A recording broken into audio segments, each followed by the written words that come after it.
Today, I'm joined by former teammate and former Leicester City and Plymouth goalkeeper, John Hodges. How's it going, mate? You okay? Yeah, good to see you, Dan. Looking well? Oh, cheers, mate. You don't look too bad yourself. Long time no see. Talk to me. How's things? Yeah, good, mate. Yeah. All married, two kids, and life is good. Yeah, life is good, mate. Yeah, selling houses, renting the odd one as well. So yeah, we're just cracking on, mate. Rolling on. How are you? Love that. That sounds great. And we'll touch on that a bit later on. Cool. So talk to me then. So, how's life at the minute? What you're up to nowadays? Go into a little bit more detail. You mentioned there you kind of selling and renting houses. So, talk to me about that.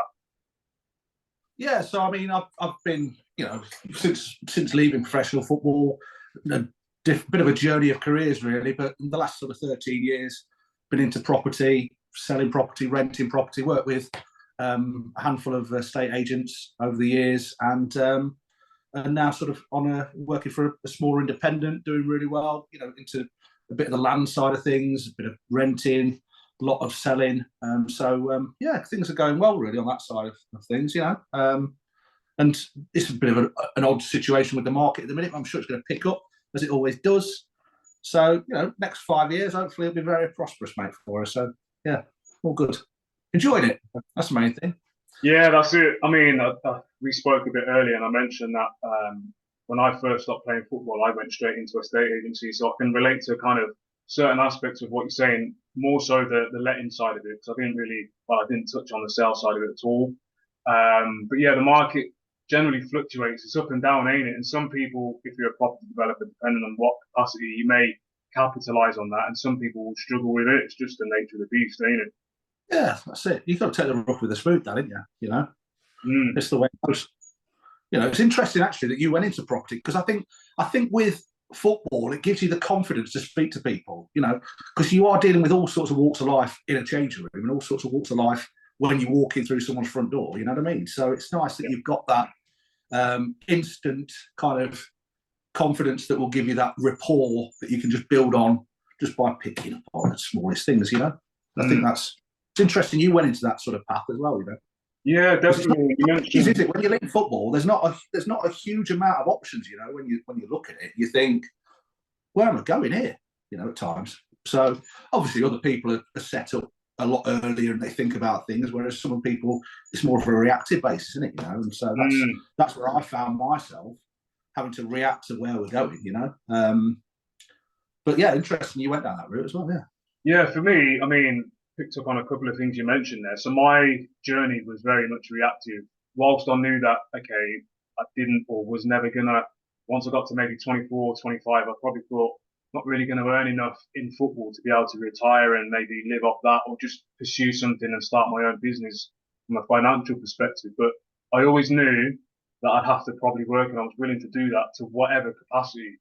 But naturally, when you finish, for me, it was a case of, well, where do I want to take my skills? Like, what skills can I identify that will allow me to kind of transition as seamlessly as possible? And I looked at property and I thought I've always been kind of a bit interested in property. I became a landlord at the age of like 21, 22-ish. Yeah. So that element of interest has always been there. But when I looked into like estate agency, especially, it was one of those where it was a respectable industry to a point, and also they didn't really, yeah. Who are you speaking to now? But for me, it was one of those situations where I looked at it and I thought, well, I could jump into that industry knowing that I don't really need any real qualifications. And when I say qualifications, I'm not talking about GCSEs, I'm talking about specific skills to go in there. And all Yeah. I needed to do was find someone that would give me that opportunity. And naturally, like you said earlier, a lot of footballers have got, or sports people in general, have got those transferable skills that can allow them to move into estate agency or other things, maybe recruitment or other things along those Yeah. lines. It's a people industry, isn't it? It's a people kind of industry. Yeah, Yeah. 100%. 100%. And where are you based? Because I know you're a Leicester boy. Yeah. Is your company based in Leicester as well? Or? Yeah. Yeah. Not well. Only the odd year I left Leicester, but been Leicester boy, pretty much born and bred. Stayed here pretty much ever since. Yeah. So we're based in Knighton at the minute. I'm in the Charnwood part of Leicester, so I'm it's a bit leafier out here. and just looking to slightly, well, I wouldn't say bigger houses, but they're generally a little bit quieter around here, mate. So yeah, just trying to enjoy mixing with the village folk around here instead of too much in the city stuff. You know what I mean? But, Nice. you know, I'll take whatever's coming. Really, you know, I'll just mix around wherever will have me. Good stuff. And I suppose it helps with you being like a local person. You're kind of more familiar with the different communities and just general kind of the general feel for the communities and things like that. Does it help with that side of things as well, rather than if you're like maybe from a different location? Yeah, I think you know, over the course of my life, Dan, I must have travelled down pretty much every street in Leicester, so I pretty much know the place like the back of my hand. I mean, I was in Ayleston the other day, literally driving past Beaver Drive, and I was thinking to myself, my God, this is one route I've never taken. So I always came off the big Ayleston road, you know what I mean? And I was like, God. And so I'm every now and then I find out the odd road that I've never been down, but that is one of the only roads in the last sort of 10 years that I've found that I've not been down, you know, around Leicester City Centre. Because there used to try and find stuff to do, didn't you, outside of Leicester, you know, trading and so on. And you know, once you got your license, you're your oyster, innit? Driving around that. Well, I won't go into that too much, but yeah. I wasn't talking about the female side of things there, mate. I was talking about the McDonald's gold cards that we used to have. Do you know what I mean? That we used to get mate. How around every McDonald's you get out for trading. It was madness. How good was that? And was it issued by the PFA as well? Like proper, incredible. They were the days though. That was when like it was a bit more like rock star to be a football. I mean, it's obviously changed now, hasn't it? But in them days, it was like you drank some Lucozade on Sky Sports on Monday Night Football or something. You had about £1,000, and everyone was like bouncing it down as quickly as they can during the interviews. And like get a gold card, and you get all your what was that? What was that hair gel we got sent? We got like Brawl cream sent to the training ground, didn't we? And box of Lucozade. Oh, it was incredible. Yeah, incredible times. I can always remember, Dan, the Veet. Can you remember the Veet in the Brawl cream? Yeah. And the trick was in them days just to put some Veet in the shampoo so catch the other person out. I don't think it caught you out, Dan, did it? Nah, not me, mate. Not me. That's natural, yeah. Natural. That's a good look, mate. It's a strong gold card. The McDonald's gold card. Like sometimes you'd go into McDonald's and even the staff would be like baffled with this card, and they'd take it away and go and speak to the manager and that, and then come back and be like, "Oh yeah, apologies. What would you like to order?" And that. Crazy. It was amazing. It was amazing. That was amazing bit of kit. I think my record was 5 in one day, and that was just only because we were trying to push as many as we could do out. You know what I mean? But that was obviously a day off. Yeah, brilliant. Talk to me then about your transition in general. Like, how did you find it? How did you navigate it? What was it like for you? Yeah, well, it was pretty brutal, to be honest, straight away, Dan, because I went from, you know, being at Leicester and getting released after 4 years, I think it was, of being paid there, and you know, thinking, because I'm a Leicester boy, Leicester fan, you know, training with my idols at that stage, you know, and you know, you looked up to Steve Walsh and those types of characters, and you think, my God, you're pinching yourself in training, and then you know, the whole world falls out when you get told by, wasn't the manager at the time, but you get told by one of his you know, associates, just to go and find another career somewhere else, and you sort of start scratching around. And these are the days, obviously, before YouTube, before promo videos or anything, not promo videos, but like, you know, the sort of, I know Guy speaks about how he's set up a bit of a network and so on, you know, Frano. Yeah. And it's kind of, it's just like, where do you go from here? And my dad was my agent, really, in a sense. He was, you know, just an agent because he was my dad. He was by default, really, in that sense. So I think we scratched up a Chelsea reserve match where I had 4 or 5 decent saves and a couple of decent goal kicks, which was never my forte. And we sent them out to as many lower league clubs would have us, really.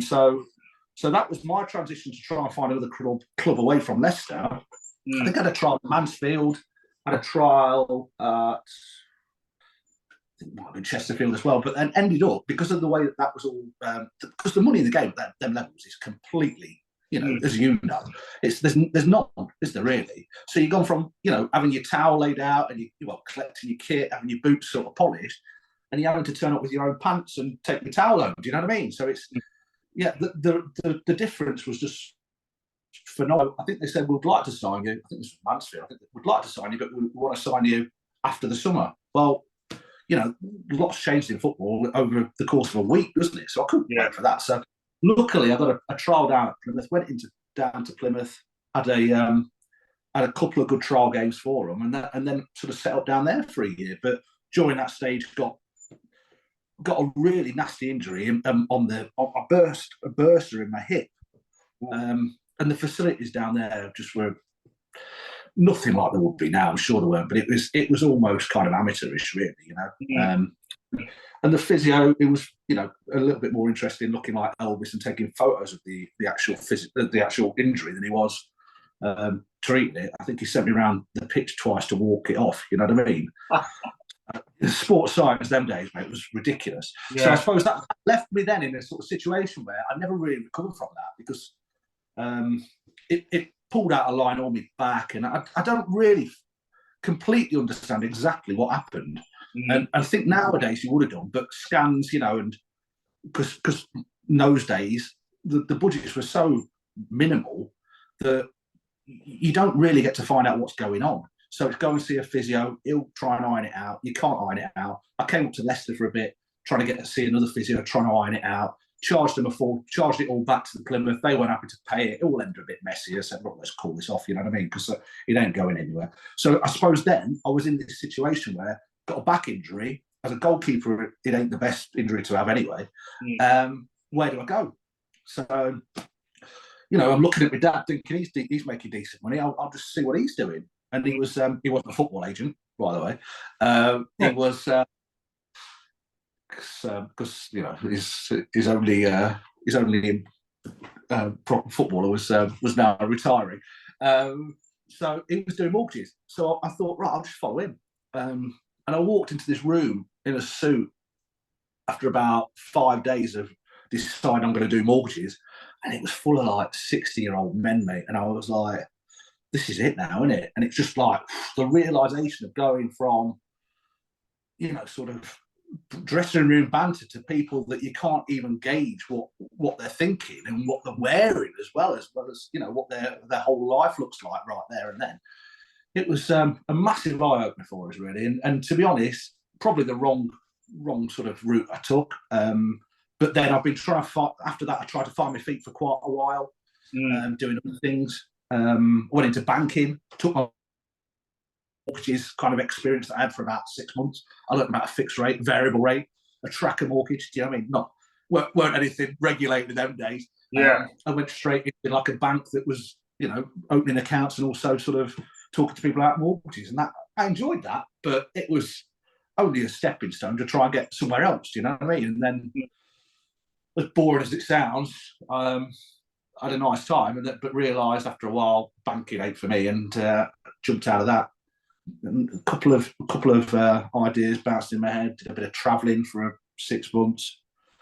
Went around America and so on, and then just sort of transitioned then into where I found myself now, which was just dealing with people on a nice individual basis. Did a bit of celebrity management, which was just looking after local celebrities, which opened my eyes a bit as to another world of after dinner speaking, but realised that there's a lot of good people out there, do you know what I mean, that you can relate to if you can plug yourself into their networks. And so that's what I've looked to do, really, over the last sort of, probably 15, 20 years since, really. It's just sort of plug into people's networks and just get on with people. And I find that the more you get on with people and the more you give to people, the more sort of reciprocates back, So that's where I'm at the minute. Yeah, I mean, back in I'm in property now, and I don't know.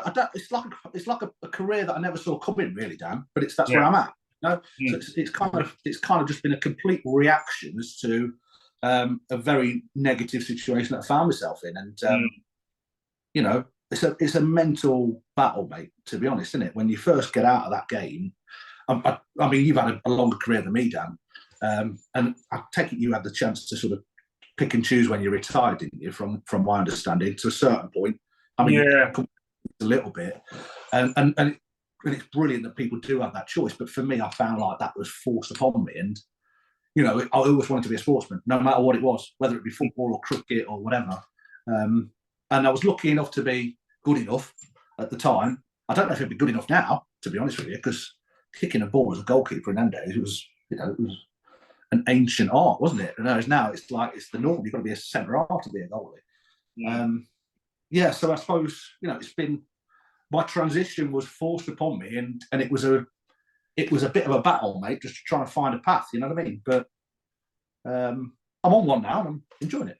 Seems like you're doing really well, mate, and it seems like you've touched on a load of things to allow you to get to, like you said, where you're at the minute. And you mentioned networking. Networking's massive. I think sometimes when you're a footballer or a sports person, you don't realise how big your network is. And as we were in the youth team, you're a bit older than me, but in the youth team, and when you break into the reserves, and if you manage to go further, you don't really realise how many people there are in that particular bubble that you can tap into. You've got the finance guy, you've got the obviously the coaches, and then you've got the physios, and all those people that are just there, and you just think, well, they're just here to serve a purpose. They do their role, and that's it. But I've never once asked a physio, oh, how did you actually get into like physiotherapy? What was your journey, and do you enjoy it? Never did it. It was just like no one cares, mate. It's all about that moment. It's all about the banter, isn't it? And looking back, I wish I'd have spent more time understanding what people did, because it would have maybe formed my mind a little bit more to give me some of the thoughts on the options. You know what I mean? I mean, when we're at Leicester, and I know that you never went to college down when you were at Leicester because of the scenario that you found yourself in. But what did we do? I mean, it got split in half. The clever ones go that way. The ones that didn't do too well went that way. And we ended up down the ground. I mean, what were we doing? We were doing GMVQ leisure and tourism. Yeah. I mean, if you pick a career out of that, good luck to you. Because what are you going to do? Make hotel beds or maybe answer reception? Not that there's anything wrong with people that do that. But what I'm saying, what in those days, they're not setting us up for anything. And I think there was a little bit of, lack of duty of care really around the youth team in them days. And I just felt like, without going too negative on it, Dan, I think that nowadays, obviously, it's set up so much better because they've realised the flaws in the actual model. But there could have been a bit more still from clubs that have had you as a youth, still through and supporting you through parts of your life, not just your 2-3 year transition, your actual, maybe just once you're in, you know what I mean? Bit mafioso kind of stuff. Once you've joined our and it might be completely different now, I don't know. But the sort of the drop the bombshell you're going now, and you've got to be out by Thursday or whatever it was, and then just good luck to you. You know what I mean? It's like you've had 4 years of my life here, and you've sent me down this broken path that's not going to get me anywhere, and now you've completely ripped the floor from under me and said, hope you land all right, sort of thing. You know what I mean? And you just literally you're flying to try and just hope that the parachute will open. Do you know what I mean? Somewhere, and you won't break. It's crazy, and obviously a lot of kids are still, well, they are kids. They're really young, and that typical line back in the day, it used to be, oh yeah, we'll circle your name around. It's like, what? Just circle your name around to like loads of different random clubs that every other club's doing. Just madness. Yeah, and there's 16 behind you that they're saying they're circling the names around. And you just look at stuff like, oh, you get American scholarship. You're like, what the hell's that? I don't want that. America? What's that? You know what I mean? Like, where's that world? But now look at it. You probably jump all hands in with it, wouldn't you? You go head first, and you'd be like, I'm definitely up for that. But in them days, it was there was nothing about, you couldn't go to Europe, could you? See what I mean? It was no. You look at the likes of, what's his name, Bellingham, and who's the other guy? I won't mention names. I'm not very good with them nowadays. But these professional footballers that have almost had a career abroad, that are playing for England, come back to England, and you just think to yourself, fair play to them. But in them days, we had not a clue what we were doing.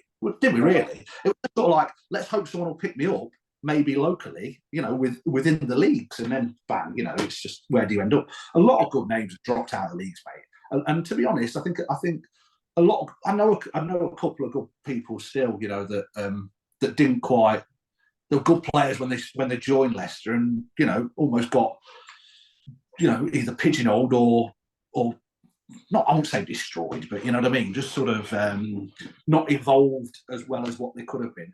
Because I think in those times that if you're face fitted, you're in, and if you did a job for the first team, you've got the golden path, haven't you, really? But everybody else in between would just be finding their way, wouldn't they, really, at Leicester? That's how I felt, anyway, looking back. When you asked me about this, Dan, I did quite a bit of sort of deep thinking about the sort of where I'm at now, what's come on through, and how I got here, and what was before. And mate, I tell you what, there's some bloody lawsuits to be along the way if if worked out what had gone on. Yeah.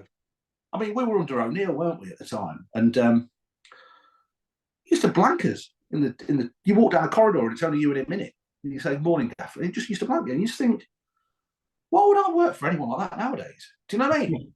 Do you know what I'm saying? And you sort of think, but that was obviously you've not earned the right to make contact with him. But yeah, for me, he was good for me. You were there to impress, weren't you? Yeah, I mean, for me, everyone's got their own different sort of takes on it, haven't they? Exactly. Yeah. I mean, there were some players. I'm talking about players now who you say hello to, and then they're blank, and that was just the norm then, because, like you said, you hadn't earned the right to kind of have. And then there were others that would just come in our dressing room and have banter. In terms of Martin O'Neill, he was great for me. I never really came across him in like corridors or in a room. The only time I really spoke to him properly was when I was like negotiating my contract, but that's the only interaction. And obviously on the training pitch, and he was always fine with me. You never really used to see him on the training pitch apart from maybe a Friday, because he gave his instructions to the coaches, and that's just the way he used to operate, and it worked well. But yeah, obviously everyone's got a different experience. It's one of those situations. You mentioned Plymouth. So Leicester to Plymouth, that's a journey and a half, especially at that age as well, leaving home. So what was that like when you kind of went down there? How did you feel? How did you cope with Well, my agent at the time, i.e. my dad, did a good job. He rang one estate agent and asked them if they'd got an apartment, 1 bedroom, around, I think it was about 300 quid a month, as close to sea as possible. And he said, yeah, I have. So we went down and we looked at one apartment, Dan, all the way down to Plymouth. And, I was literally starting that next week. So I was like, well, I'm going to have it.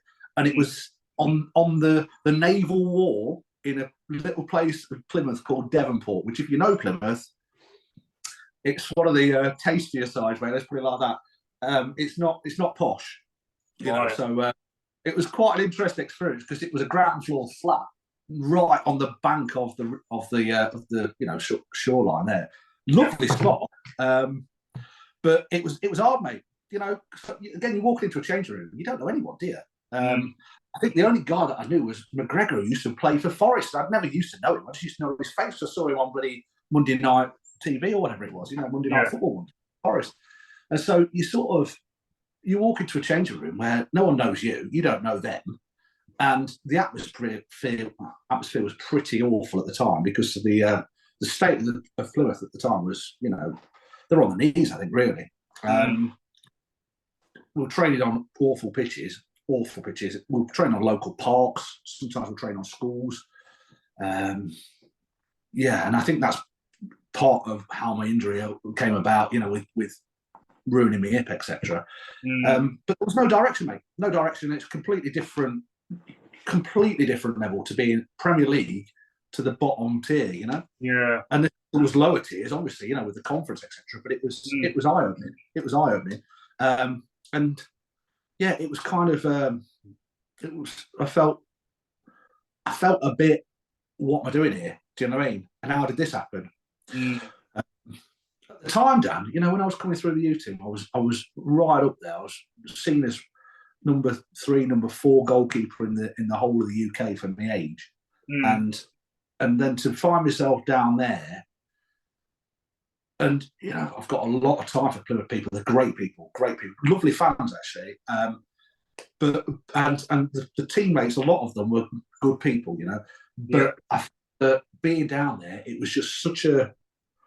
It wasn't the football that I knew. Do you know what I mean? It wasn't the. It was make it or break it sort of thing. And I don't know. I mean, I felt like I could have done more down there. Definitely, I could have had a better career down there, but it just wasn't set up for what happened to me. Do you know what I mean? And so I mean, I used to come back quite often. We had a game once. I think it was probably in Rochdale, where we were driving back on a Friday night, and we drove through Ashby, and I'm like, oh my God, this is like 20 minutes from my house. Can I just get out here? We got out because it was halfway, and we had a pint or something in the local Ashby pub, and I was like, gosh, I want to go home. But then we got back down to Plymouth and often, and so I was like, well, I've got it in my head now. I want to go home. So I'd, often wake up early and get up on, after a match and go home. Do you know what I mean? Drive home, have a night up there, so have a night back here and go back down the next day. So it was difficult trying to find a place, mate. Do you know what I mean? Yeah. No, 100%. I've got a place to stay, but I've got no reason to be there other than what sort of to just feel like it was deteriorating around me after a while. Do you know what I mean? Yeah, no, I fully understand that. And so, with regards to your transition, then, did you get any help? I know you mentioned your dad, your agent. So your dad helped you, but did you get any help from like organizations or maybe like friends or like older teammates that have maybe been through similar thing? Yeah, what I was a bit broken about at the time, Dan, as well, which I felt really, let down by, was the PFA at the time. If you retired, no matter what age, they'd pay you out. I think it was about 15, 20 grand, something like that. But they give you a bit of a base. You know what I mean? You're falling out of the game, they give you a bit of a base. And you got people claiming, injuries that weren't really happening, and they were getting paid out. And so I went to the Queen's Medical Centre. One of the top back specialists in the world said it's congenital, right? Well, when I was at Lillishall having trials, and we went through all the medical tests, and nothing was ever flagged. I was with Robert Green at the time, actually, the goalkeeper, Robert Green. Right. And he was found to have a stress fracture in his back at the time. So he had to sit out the game for a while. So that's how intense the tests were. They were checking for everything that was going wrong. So I was a bit disappointed there that I wasn't, at least paid out as some sort of comfort blanket. Not that would have meant much, but it just, sort of softens the blow a bit when you're out on the street, in a sense, aren't you? Really trying to find something. So the only other way I could actually try and find a resource was just ring the PFA and say, what can you do for us? I think they provided with us with a laptop. I think that was about it, mate, to be honest with you. Maybe 500 quid towards an exam or something like that for the mortgage kind of side of things. But do you know what I mean? It was just, I think as well, I think we dealt with a guy, I probably shouldn't mention names, but it was very high up now in the PFA, and at the time he was looking after us. And I think the sort of comments came back that, you've almost rinsed what you can have from us. Do you know what I mean? And it was a bit of a cheers. I mean, where do we go with this? I'll get a laptop and I'll get a pat on the back and see you later, and no pay. So it was again, part of that transition, mate, was just having to ride over the speed bumps that were coming. Do you know what I mean? And where do you go with that? Because we weren't on big money then, Dan, were we? I mean, what were we on? I think the most I was on £300 a week, which once you start paying cars and petrol, I mean, it wasn't a lot in them days, but you've not got a lot left, have you, really, after that? So yeah. And it's crazy to think, because I always remember you were always in and around the first team, on the cusp of things, especially in training and that. You were like always thrust into it. So if you compare that to nowadays, there's players on thousands a week who are nowhere near the first team. It's just it's crazy. Crazy. Oh, it is. Yeah, it is. But I don't know what I was doing there really after a while, Dan. Do you know what I mean? Because no one ever really talked to us. I was just there training with Tim Flowers or Casey Keller or Peggy or whoever was there at the time. And I was number 3, which was great to be number 3 and to experience training with Tim Flowers, one of my idols at the time. Fantastic, and a great guy as well. But what path was I on? Don't know. I was just training with them. Do you know what I mean? Because no one ever set it out. And you hear about the footballers now. They've all got the journeys, haven't they? They've all got sort of careers because the clubs have got a duty of care to look after them. Educate them, look after them, set them on their careers. I think I was listening to something that Eddie Howe was talking about a few weeks ago, and the way he speaks about sort of setting people up is phenomenal. And you kind of think, they're almost our guardians at that age. So there should have been a better structure to what they were doing with us, because otherwise you're just there for cannon fodder. I was just there. I felt now looking back, I was just there for shooting practice. and filling in the gaps. And the odd time I was on the bench, and if I'd have got on, I'd have absolutely, sort of probably. Well, I don't think I'd have kissed his feet, but I'd have said, I'd have been very thankful of my opportunity. But at the same time, I felt like I was there by default and not actually there by a chosen path that was all sort of planned out for us. You know what I mean? Not like it would be nowadays. I think one of the hardest things as well that I had to deal with, Dan, looking back, is I was the only one that didn't go to Wembley but had a Wembley suit in the Coca-Cola Cup final. Really? Yeah, man, and that was hard as well. Do you know what I mean? The third goalkeeper. I mean, nowadays it wouldn't even happen.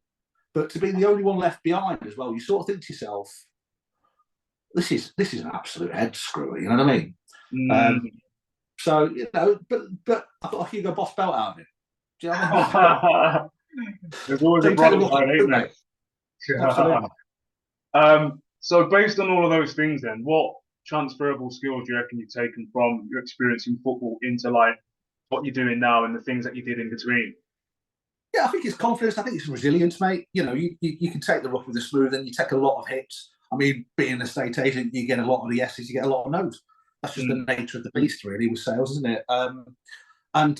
And you become a more rounded person, I feel, because you're in a changing room with diverse people. You can understand people by just communicating with them and getting to know them better. And it's forced upon you, which that's a really, really sort of challenging, but also rewarding long-term sort of, really in that sense, So, yeah, I suppose you just become more of a people person. You become more confident, more a people person. And, I often get picked up by just walking into places and just speaking to people. When you're out with the family, you can have 25 minutes with someone at the bar you never meet, but we've never met before. That's only because you've struck up an instant relationship by just that one or two little line sentence that you need as defense sometimes walking into a changing room just to try arm yourself for what's to come, because it ain't easy with some of the banter in the changing room, as you know, mate. I think I sat next to OJ, and my God, he used to hammer me. He used to hammer me for months, mate. But that's the way it is. You know what I mean? You sort of take it, you learn from it, and you mould how to react to it, and that sort of then gives you all those sort of qualities then to go on. And obviously the odd story along the way, mate, just help open doors and gives you, a bit of entertainment and enjoyment out of life, doesn't it? When you sort of start sharing what you've been through and people want to know. And, it's entertaining, isn't it? But yeah, there's a lot of skills, definitely a lot of skills, mate. But it's just identifying them at the time, you don't. Do you know what I mean? It's only when you start reflecting on things that you realise that you've got all those qualities that have been formed that you can then bring into your new path, really. Yeah, 100%. And just out of interest, like, what's your typical day now then, working in that particular industry? Well, I mean, I'm still doing the school run, mate, to be honest with you. So get the kids off to school, but I'm picking the computer up generally about 7 o'clock anyway in the morning, doing a bit before taking the kids to school and getting them all, breakfast up and all that. And then we're generally into the office 3 or 4 times a week. And just working the phones and working, emails and looking for opportunities, handling, phone calls that people want to view properties, sell property, offer properties, and it's that negotiation side of things, understanding a bit of empathy and a bit of sympathy along the way, but at the same time, just trying to get people from A to B and make everyone happy the way. You know what I mean? It's that finishing at about 6 o'clock at night and then taking it all the way through the weekend, because property, I'm sure you know, mate, you're always thinking about property in your own head, because it's kind of like, it's one of those jobs, I think, that it's a bit like more like a lifestyle than it is an actual more like a lifestyle than just shutting the computer down and saying, right, the bank closed, we can't do any more business until Monday. Do you know what I mean? Like it used to be for me. Yeah. Or Saturday. Used to work Saturdays, yeah. And just quickly, so if there's any kind of athletes out there, young, old, in the middle of their careers, whatever it may be, you got any advice for them with regards to like approaching transition from sport to another career? Yeah, mate, I'll just look straight away, although you're on this great path and you think it's never going to end, just get on another journey as well. Because not only that, it helps take your mind away from football, which I think you need nowadays with all the pressures around football. You know, from my understanding of what's going on in the modern game, there's with the social media side of things and everything else. There just seems to be, you know, so much intensity around being a footballer now that, you know, you need something as well just to sort of fill your mind. And, you know, whether you become a chef or whether you do a mechanics course or even build a wall, you know, and just try and get something solid behind you that you can always lean back on and take into another career path, because literally your last game could be your next game could be your last game. And for me, that was one of the worst things that I look back, I wish I'd have known when my last game was. But it was warming up in a game against Exeter, and I had to jump off the bench. I said, I can't even be on the bench for this because my back was so, you know, because you're drinking Smarties, aren't you? These pills just try and get you through stuff. And it was that, you know, so you never know when your last game is. So always back yourself up really and make sure you've got another out, whether it sounds absolutely boring as hell at the front end when you're doing it, you know, at least you've got something that you can always, you know, go and earn some money straight away on. Because that's, whether it be the most enjoyable career, I'm sure something else will prosper, but there is a plan for everyone, I'm sure. You know, that's the way I look at it. Everyone's got a plan. It's probably all written out in the stars. Depends what you're into. You know, just start feeling for the stars, mate. You know what I mean? That's awesome, mate. Great advice. And just let everyone know kind of the name of the company again that you're working for, where you're based, where we can find you and the company on the social. Yeah, so I mean, the company is Home. We're into property sales and lettings. We're based in Knighton on the Meadvale Road there. Yeah, I'm available, you know, through my Facebook. Really, just find me on, you know, John Hodges Leicester. Generally, you find me pretty easy to identify because of this, you know, slightly more trimmed face than normal, and the fact it's got my old Leicester City promo tape on there that I sent out to all the clubs, mate. So yeah, have a little look at that. It's quite interesting. Quite good fun. I think John Terry's playing that game as well, which is quite interesting. Really? Oh wow! So you play against some big stars, mate, don't you? You play against some big stars along the way, don't you? Yeah, you don't realise. Yeah, just little names at the time, aren't they? But they go on to be mega stars, and you just think, my God. Yeah. You know what? Who was the biggest star you played against now? Looking back, biggest name?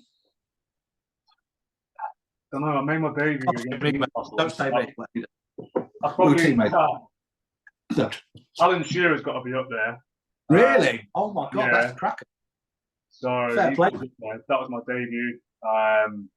Played against Rio Ferdinand. Brilliant. There'll be loads, mate. Obviously, there's a few out there. I mean, I played with a few as well. Joe Cole, Michael Owen. That was when I was at Initial when I was younger. So that was before I joined Leicester. But yeah, so there's it's like you said, you play against some of these players in the youth team reserves, and they're not any name at that point. But then absolutely. Mate, when I was at Lillishall, I shared a room with Wayne Bridge. Do you know what I mean? And at the time, I was like, "All right, how you doing? Yeah, and where's he gone? Do you know what I mean? You just don't, do you? You don't know. So I suppose that's another word of advice for youngsters. Just be nice to everyone. Do you know what I mean? Because you never know who you know. You know it's scary. Did you have trials for Lillishall then, or did you? Oh yeah, mate. I did. What was I? I was top four in the top four, mate. Goalies. Yeah. So we had a guy from Spurs, guy from Man U, I think guy from Blackburn at the time, and I was number 4 there. So nearly played for the English schoolboys, which was great. Yeah. But Dan, it could have been different for us anyway because I was really good at cricket before I played. Oh, I remember you said, yeah. And you know, I played England under 14s at cricket, so that could have been a completely different path as well. You know, I kept for the Midlands a year older than me to Graham Swan, obviously England cricketing, ex-England cricketer now, but you know, so just little moments in life. Do you know what I mean? Yeah, so always amazing, mate. You never know what comes from it, you know. I mean, I don't want to keep you any longer because my time's running out and I'm conscious of losing you. But really appreciate your time. Really enjoyed the chat. All the best. Keep up the good work. You too, man. See you soon. You too. See you, mate. Bye-bye. Okay.